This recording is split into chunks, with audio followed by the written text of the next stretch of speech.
कैसे हो दोस्तों। मैं Shubhankar Pandey, achieve target with Shubhankar channel में आपका स्वागत है। आज हम कला एवं संस्कृति का एक मेजर पोर्शन, थर्ड पोर्शन, पहले हमने क्या देखा बेटा, एक स्थापत्य कला देखे। स्थापत्य कला के बाद में मूर्ति कला देखा। मूर्ति कला को देखने के बाद हमने डांस देखा। अब डांस देखने के बाद में एक चौथा पोर्शन लेते हैं, वो है चित्रकला।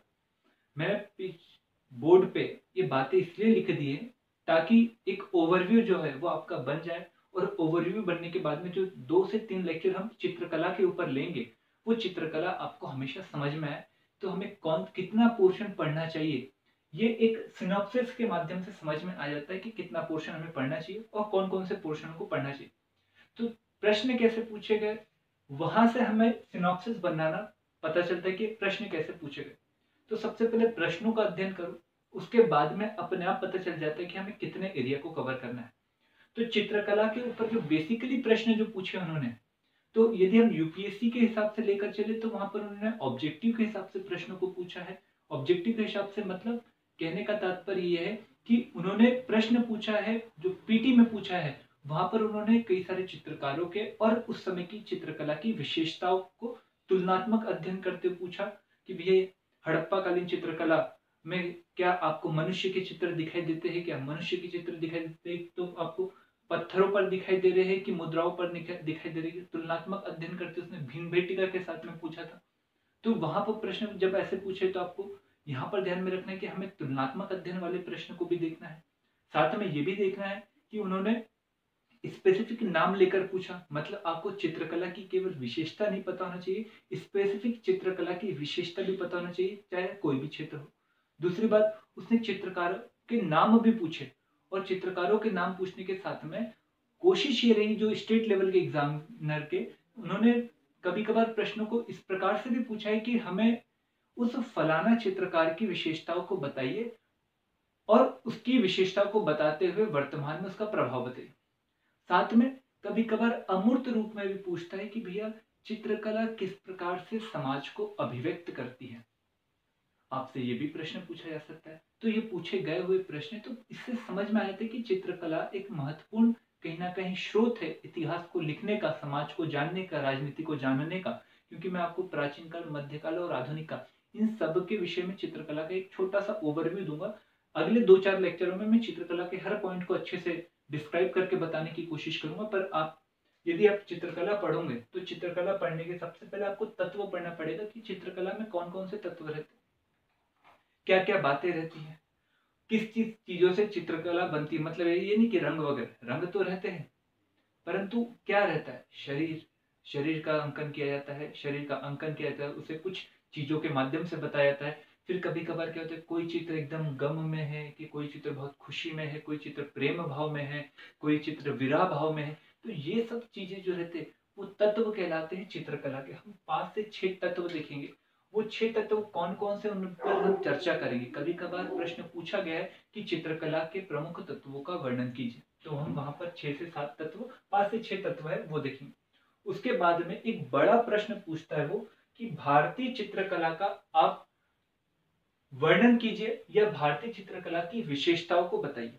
अब भारतीय चित्रकला की विशेषता मतलब आप जब यूपीएससी में आप जब पढ़ोगे तो उसमें आपको पुरातात्विक रूप में आपको एक, और आधुनिक जो विश्व इतिहास है उसमें आपको एक व्यक्ति दिखाई, लियोनार्डो दा विंची और राफेल। ये 2 प्रमुख चित्रकार हैं जो पुनर्जागरण काल की व्यवस्था को कहीं ना कहीं चित्रित करते थे। तो उस समय के वहां के चित्र कैसे रहे, आपको वहां पर जब पता चले, तो भारतीय चित्रकला का तुलनात्मक अध्ययन भी यहाँ पर होना चाहिए। तो भारतीय चित्रकला में क्या रहा, यदि आप प्राचीन काल की चित्रकला, मध्यकाल की चित्रकला, आधुनिक काल की चित्रकला, इन दोनों को देख लोगे तो विशेषता अपने आप बनेगी, रटने की आवश्यकता नहीं रहेगी। तो प्राचीन काल को कितने भागों में बांटा गया है। प्राचीन काल एक बड़ा काल है, मध्यकाल छोटा सा काल है, और आधुनिक काल चल रहा है जो 1707 के बाद माना जाता है, औरंगजेब की मृत्यु के बाद माना जाता है। तो प्राचीन काल बहुत बड़ा काल आता है, लगभग 5 लाख साल का आता है। इसलिए इसको पढ़ने के लिए 3 भागों में बांट दिया गया, एक प्रागैतिहासिक काल, एक आद्यैतिहासिक काल और एक ऐतिहासिक काल। प्रागैतिहासिक काल को भी फिर भाग में बांटा गया। और प्रागैतिहासिक काल को भी जब 3 भागों में बांटा गया है तो उसे कहा गया है पूरा पाषाण काल, मध्य पाषाण काल और एक नवपाषाण काल। हमें जो चित्र दिखाई देंगे प्राय मध्य पाषाण काल और नवपाषाण काल के भारत में प्रमुख रूप से कहां पर दिखाई देंगे? भीमबेटका में। कहां पर दिखाई देंगे? भीमबेटका में। इसके अलावा उत्तर प्रदेश में, इसके अलावा तमिलनाडु के क्षेत्र में और आंध्र के क्षेत्र में, वहां पर भी हमें मध्य पाषाण काल और नवपाषाण काल, इन दोनों काल के चित्र दिखाई देंगे। और यहाँ पर चित्र कैसे बने? यहाँ पर चित्र बने आंखें खिलते हुए, मतलब शिकार करते हुए। यहाँ पर पुरुष और महिला के बीच में लिंग भेद में अंतर आ चुका है, इस सब के चित्र बने हैं। यहाँ पर जानवरों के चित्र बने, कहीं पर छोटे जानवरों का शिकार करते हुए बने, कहीं पर बड़े जानवरों का शिकार करते हुए बने। तो भैया यहाँ पर जो इतिहास लिखा गया है, तो पूरा का पूरा चित्र के माध्यम से ही लिखा गया, तो इसलिए चित्रकला का विशेष महत्व है। तो यहाँ पर आपको चित्रकला दिखाई देगी। आपको आद्य ऐतिहासिक काल, मतलब भाषा है, लिपि है, परंतु पढ़ी नहीं जा सकती, उसे कहा है आद्य ऐतिहासिक काल। आद्य ऐतिहासिक काल में केवल आपको एक ही काल में अच्छे चित्र दिखाई देंगे, उसके एक काल में नहीं दिखाई देंगे, जिसे कहा गया वैदिक काल। वैदिक काल में ना तो आपको उत्तर वैदिक काल में, ना ही आपको पूर्व वैदिक काल, दोनों ही काल में आपको चित्रकला नहीं दिखाई देंगी। पर आपको आद्य ऐतिहासिक काल का जो हड़प्पा सभ्यता है, वहां पर आपको चित्रकला दिखाई देंगी। और हड़प्पा सभ्यता के साथ में आपको ताम्र सभ्यता जो है, वहां पर भी आपको चित्रकला की कुछ विशेषता दिखाई देगी। इसके बाद आते हैं ऐतिहासिक काल। ऐतिहासिक काल मतलब होता है कि इसके विषय में वर्णन चित्रों के माध्यम से हो, पुरातात्विक स्रोतों के माध्यम से भी हो, भारतीय स्रोतों या ग्रंथों के माध्यम से भी हो, और विदेशी विवरण भी मिलता हो। उस पूरे चीज के बारे में जब जानकारी मिलती है, इस प्रकार की जानकारी को कहता है ऐतिहासिक जानकारी। और इस समय के जो कालखंड रहता है उसे कहता है ऐतिहासिक कालखंड। तो ऐतिहासिक कालखंड में अगर आप चित्रकला को पढ़ेंगे तो हम बौद्ध काल और जैन कालीन चित्र देखेंगे। जैन कालीन चित्रकला एक प्रमुख चित्रकला, इसका विकास आगे चलकर मराठी चित्रकला और मराठी भाषा के विकास में भी रहा, तो हमें वहां पर ध्यान देना चाहिए। यहाँ पर आपको बौद्धकालीन चित्रकला को खास तौर पर पढ़ना है कि किस प्रकार के चित्रों को बनाए, चित्रों को बनाते समय में किस किस बातों का ध्यान में रखा गया। जिस प्रकार से मूर्ति काल के समय में आपने मूर्ति कला के क्षेत्र में आपने गांधार कला और मथुरा कला को देखा, वैसे ही आपको यहाँ पर चित्रकला में आपको देखना पड़ेगा कि भैया उत्तर भारत दक्षिण भारत में जो चित्र बने बुद्ध से संबंधित, वो किस प्रकार के आसनों पर बैठ कर बने, ये सबको थोड़ा सा देखना पड़ेगा। इसमें सबसे महत्वपूर्ण काल जो आता है वो आता है गुप्तकालीन चित्रकला। गुप्तकालीन चित्रकला में आपको कई सारे कालों क्षेत्रों को देखना है, परंतु दो क्षेत्र बहुत अधिक इंपॉर्टेंट आ जाते हैं। एक अजंता जो महाराष्ट्र में औरंगाबाद के निकट है, और दूसरा क्षेत्र आ जाता है बेटा बाघ चित्रकला। ये बाघ चित्रकला मध्य प्रदेश में है और दोनों ही समकालिक है। और दोनों चित्रकला बहुत अधिक फेमस है दोनों आधार पर। क्यों? क्योंकि इसमें चित्रकला में हमें एक चीज दिखाई देती है कि उस समय में विभिन्न प्रकार के धर्म हो जाने के बावजूद भी धर्मों के बीच में युद्ध नहीं था, जैसे आपको पश्चिमी देश में दिखाई देता है। तो एक सांप्रदायिक सौहार्द का नमूना गुप्तकालीन चित्रकला दिखाई देता है, जिसके कारण हम जब गुप्तकाल पढ़ेंगे 319 ईसा से लेकर हम 550 तक के, तो उसमें हम कहेंगे कि गुप्तकाल जो है, भले ही शासकों का धर्म कुछ था, परंतु जो राज्य धर्म था वो धर्मनिरपेक्ष था। किसी एक धर्म को पराश्रय नहीं दिया गया था, सभी धर्म को समान दृष्टि से देखा जाता था। क्योंकि इसका अच्छा उदाहरण अजंता के चित्र और बाघ के चित्र दिखाई देते हैं, जहां पर आपको आजीवक संप्रदाय से संबंधित चित्र दिखाई देंगे, आपको जैन धर्म से संबंधित चित्र दिखाई देंगे, आपको बौद्ध धर्म से संबंधित चित्र दिखाई देंगे, और ब्राह्मण धर्म से संबंधित चित्रों का भी अच्छा विकास दिखाई देगा। तो आपको अजंता और बाघ, इसके अलावा दक्षिण के 2-3 चित्रकला है, क्षेत्र है, हम उसके बारे में पढ़ेंगे। अब इसके बाद में हमारे देश में चित्रकला का विकास नहीं हो पाया 550 के बाद में, क्योंकि राज्य विखंडित होते चले गए। और उसके बाद में आया है मुसलमानों का आक्रमण हुआ। 712 के करीब करीब मोहम्मद कासिम साहब आए, उन्होंने आक्रमण किया और अरबों का प्रवेश हुआ। अरबों के बाद में हमारे यहाँ पर तुर्की आए, और तुर्की ने हमारे देश में दिल्ली सल्तनत की स्थापना की। और आप सभी को पता है कि इस्लाम में चित्रकला जो है उसे नापाक या अच्छा नहीं माना गया, अशुभ माना गया। कारण यह कि वो ईश्वर को निराकार रूप में मानते, और निराकार रूप में मानने के कारण वो ईश्वर की कोई भी कृति का चित्रण करना पाप समझते। और यही कारण रहा कि मध्यकाल में जो चित्रकला रही उसका विकास आपको मुगल काल के बाद में दिखाई देगा।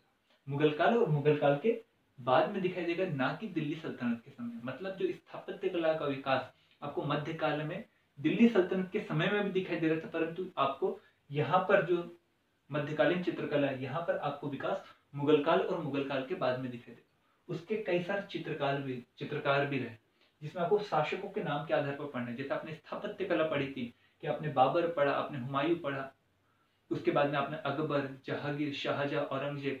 तो आपको यहाँ पर भी उन्हीं बातों को पढ़ना है। जब उन बातों को पढ़ोगे तो आपको कई सारे चित्रकार भी दिखाई देंगे जो उस समय के, जैसे अब्दुल समद एक प्रमुख चित्रकार था जो हुमायूं के समय में आया था। दसावन बसावन अकबर के समय के प्रमुख मसूर, ये जो था ये जहांगीर के समय का बहुत अधिक प्रसिद्ध। और बिशन दास करके एक और था चित्रकार, जिसने एक इतना अच्छा चित्र बनाया था जिसको उन्होंने अपनी खुद की जो आत्मकथा थी तुझु के जहांगीरी, उसमें उन्होंने उसका फ्रंट पेज रखा। तो वहां पर आपको कई सारे चित्रकार के बारे में भी पढ़ना है। तो आपको इन चित्रकला के माध्यम से अपने आप मुगलकालीन सत्ता का वैभव दिखाई देगा और पतन भी दिखाई देगा और शुरुआत भी दिखाई देगी। और इसी के आधार पर आप बता दोगे कि भैया प्राचीन कालीन चित्रकला और मुगलकालीन चित्रकला किस प्रकार से भिन्न थी। एक प्रश्न भी बनता है। प्राचीन कालीन चित्रकला के तत्व अलग थे, उसमें जो सदृश्य वस्तु थी वो अलग थी, जो कंटेंट था वो अलग था। मुगलकालीन चित्रकला में अलग है क्योंकि अलग धर्म है, स्वाभाविक रूप से इसकी विशेषता और मान्यता भी अलग है। तो स्वाभाविक रूप से जो कला एवं संस्कृति की जो वो आश्रय देंगे वो कला एवं संस्कृति का विशेषता भी क्या रहेंगी, अलग रहेंगी। मुगल काल जैसे ही पतन होता है उसके बाद में क्षेत्रीय चित्रकला का विकास होता है। क्षेत्रीय चित्रकला में राजस्थान के क्षेत्र में आपको बूंदा, कोटा, मेवाड़ आपको दिखाई देंगी। कई सारी चित्रकला का आपको विकास यहाँ पर दिखाई देगा। और इसी चित्रकला के विकास में आपको पहाड़ी चित्रकला भी दिखाई देगी। और पहाड़ी चित्रकला मानी जाती है मुगल कालीन और राजपूत कालीन चित्रकला का सम्मिश्रण। तो आपको कौन कौन सी चित्रकला है आपको मैंने नाम बताऊंगा कि आप जाइए हिमाचल प्रदेश के क्षेत्र में, आप जाइए उत्तराखंड के क्षेत्र में, वहाँ के जो पहाड़ी क्षेत्र है वहां पर चित्रकला का विकास हो, वहाँ के तत्व क्या क्या थे हम वहां पर बात करेंगे। आधुनिक कालीन चित्रकला की बात करें तो आधुनिक कालीन चित्रकला की अगर हम बात करें तो ये चित्रकला का फेमस जो पॉइंट रहा वो रहा कैलकाटा और पटना, और उसी क्षेत्र के नाम से चित्रकला का विकास हो गया। कारण ये रहा कि जैसे ही अंग्रेजों का कहीं ना कहीं आगमन हुआ और आगमन हो जाने के बाद में उन्होंने धीरे धीरे राज्यों का अधिग्रहण शुरू किया, तो राजाओं का धीरे धीरे सत्ता समाप्त होती चली। अब चित्रकला जो चित्रकार है, जो चित्र बनाते हैं, स्वाभाविक रूप से उनको क्या नहीं मिलेगा, आश्रय नहीं मिलेगा। अब वो जिस क्षेत्र में अधिक मार्केट था उस क्षेत्र में अपने आप को वहां पर उन्होंने ढालने की कोशिश की। और उस समय में मार्केट भारत के पूर्व क्षेत्र में था क्योंकि पुर्तगाली और ब्रिटिश और बाकी जितनी जो कंपनियां थी प्राय भारत के पूर्व में बैठी हुई थी। और बंगाल की जो प्रमुख है क्षेत्र है पटना और कलकत्ता उसके प्रमुख केंद्र थे। यहाँ पर आपको दो प्रमुख क्षेत्र दिखाई देंगे। इसके अलावा कई सारे आधुनिक कालीन चित्रकार भी रहे, जैसे रविंद्रनाथ टैगोर खुद, योगेंद्रनाथ टैगोर खुद, अविंद्रनाथ टैगोर खुद, ये कई सारे चित्रकार रहे जिन्होंने चित्रकला के क्षेत्र में बहुत बड़ी ख्याति प्राप्त की। इसमें त्रावणकोर के शासक भी रवि वर्मा करके जो फेमस थे, जिन्होंने सरस्वती मैया की, मदर इंडिया की, उन्होंने जो पेंटिंग बने आज भी वो फेमस है। ऑयल पेंटिंग के क्षेत्र में विश्व ख्याति प्राप्त की। हम उसके बारे में पढ़ने की कोशिश करेंगे क्योंकि इनके ऊपर सीधे सीधे प्रश्न आते हैं। तो मेरी इच्छा ये थी कि आप लोग थोड़ा सा स्क्रीनशॉट लेकर इस बातों को लिख ले ताकि 4 से 5 लेक्चर जो है आपके जो चित्रकला के रहेंगे वो आपको अपने आप बनते चलेंगे। तो यहीं तक के मेरा आज ओवरव्यू क्लास थी इसकी, और इसमें भी मैंने कई सारी बातों को बताने की कोशिश की। यदि आपको वीडियो अच्छा लगा हो तो जरूर से लाइक करिए, चैनल को सब्सक्राइब करिए और बेल आइकन भी दबाना ना भूलिए।